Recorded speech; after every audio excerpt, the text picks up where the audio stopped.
and everything is freaking. The dogs are barking outside, and confirmation.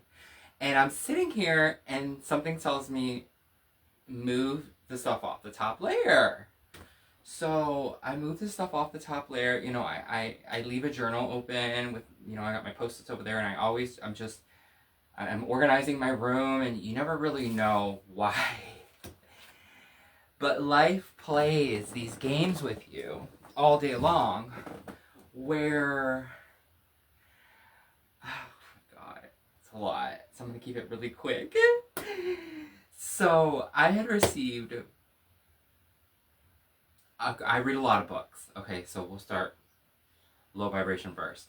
The Voice of Knowledge, okay. Realms of the Earth Angels.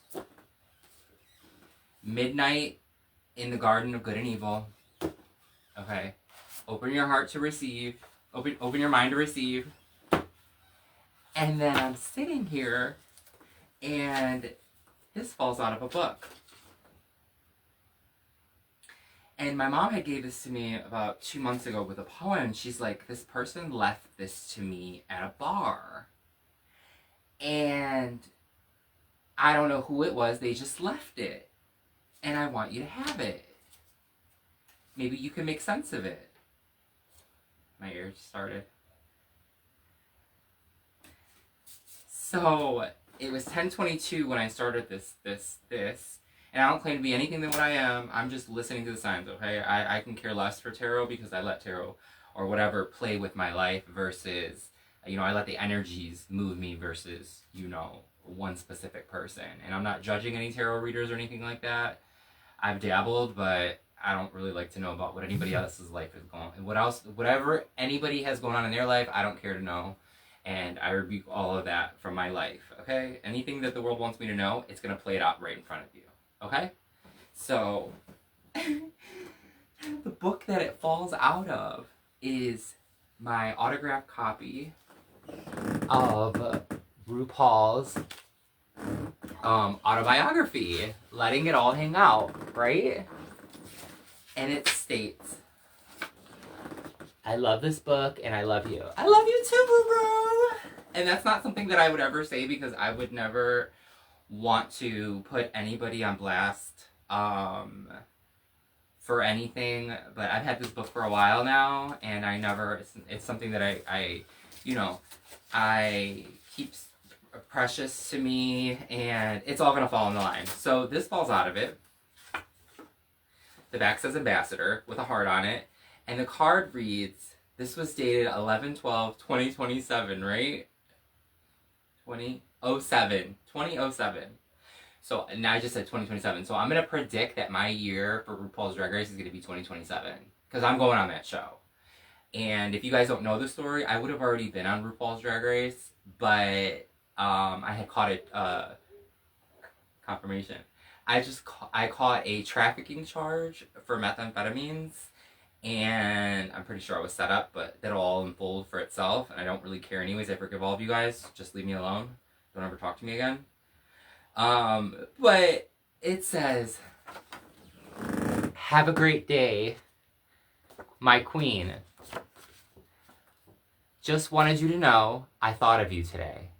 And it's signed Ralph, right? I don't know who Ralph is yet. But then there's a little picture, which I'm going to keep to myself. It flew out like a tarot. Anyways. And then I'm sitting here. And something that I had found, it was all crinkled up, taped to a fridge. And if Chef Chuck, if you're watching right now, remember I asked for permission. Always ask permission. You know, for other people's stuff, unless you have no choice and they're never gonna get rid of it anyways, then you help them, like, you know, like I help the closer family, you just do it to help them through it. But this is called When Manifesting. So it's little things. So when you're manifesting things, always stay positive, say it like it's already done. Do not spend time thinking about anything opposite than what you want. Meditate on what you want, see it, smell it, feel it, hear it. If it's real in your brain, it will be real in the physical, okay? So, my whole life had burned away. My whole life had burned away, right? And look, books are real, so take care of them. Don't just stick them in a window or on the. Look, don't even put a book on the floor. I put books. I'm the page master, right? See no evil, hear no evil, speak no evil. Okay? Now, in this wonderful thing, when I was preparing for RuPaul's Drag Race, I had purchased my winning dress first, and I've never wore it because I know the day that I go on there that, like, I don't even want to share this, but I'm being told to share this by my higher self, and that this is going to be confirmation for the people that are in the world of this when they see me in this dress. So when I decided I wanted to go on RuPaul's Drag Race and that I was going to take it seriously, I bought my winning dress first and my talent number for that last top 3, right? Because I don't want to go on RuPaul's Drag Race and be top 3. I'm going on RuPaul's Drag Race and I'm going to mother tuck and win. Okay? Like, this is not a joke. I do not take that. And I don't care what anybody has to say about me. I'm going to go around the world. I don't drink. I'm going to go around the world. I'm going to spread love and light. It's going to be a positive experience. It's going to be under-sexualized. And it's going to be something that this world is missing. Okay? And it's my calling. And I don't care who has anything to say about it because it's a me thing. And it's what I want to do with my life. Moving forward. This dress, I spent like $5,000. And even how I got the money was magical. Okay? Anyways, well, the last bit of it, I worked for this money. I actually worked at a restaurant. I dealt with people at the tables and not tipping and everything, but I knew what I wanted to do with that money. But the last bit of it came to me magically. But I'm going to keep that to myself. So, my life burned away and I lost every costume, all of my wigs, not that I need any, all of my everything, okay? Because when I had got out of jail in April, I was going to reapply. And I know that I would have been on that in February because they do auditioning and casting call in February. I know I would have been on the next show. Okay, period, point blank, quite literally. But my life burned away, right? Everything. Are you guys ready? It came back around to me! I can't believe it came back around to me. So something had told me to stash this at a friend of mine's house. And he held it for me in Orlando, Florida. And then my mom called my uncle and aunt who were in Florida to pick it up. And I'm telling you, sometimes it's just meant to be, and this is confirmation. If you're watching this at whatever timeline you're on, whether I've already been on RuPaul's Drag Race or I'm about to be on RuPaul's Drag Race, let this spark a thing inside of you that you can do anything that you want to do in your life, okay? It don't matter what anybody has to say about it. It don't matter what it looks like from that point of view. This is the point of view, and this is the moment. Because I know I'm going on that show. And I have a lot to say, okay? And I have a lot of good love to bring. Anyways, are you guys ready? Because I'm so excited. Like, I took this dress with me every second. I know I got one more clip left. Every second that I was in a relationship, I mean, this dress has been to Dallas 3 times back and forth. It's been to Orlando now 2 times back and forth. In my car, under my seat, like, I protected this like it was $1 million. And that's why it came back to me. This is my winning gown, and I've never tried it on, and I never will, because I know it's going to fit.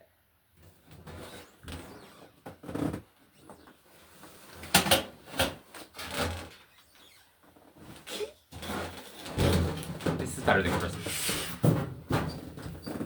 And when RuPaul sees this, or Michelle Visage, or Carson Kressley, or whoever has ever been on that show, they know that moment when that girl walks out on that stage, and they're like, and I wish it would try to send me home, because I already have the crown. So this dress was like $5,000. And it made it back to me. Let me show you the talent number first. Because, baby, and this is the only piece of drag I have, which is good because you know what? I get to start fresh when my money comes up. So, this is the talent number that's underneath this. And I made this. And these chains were not cheap. Like, this is like a $400 corset that I made. My anaconda don't want none unless you got buns, huh? Right? It's expensive.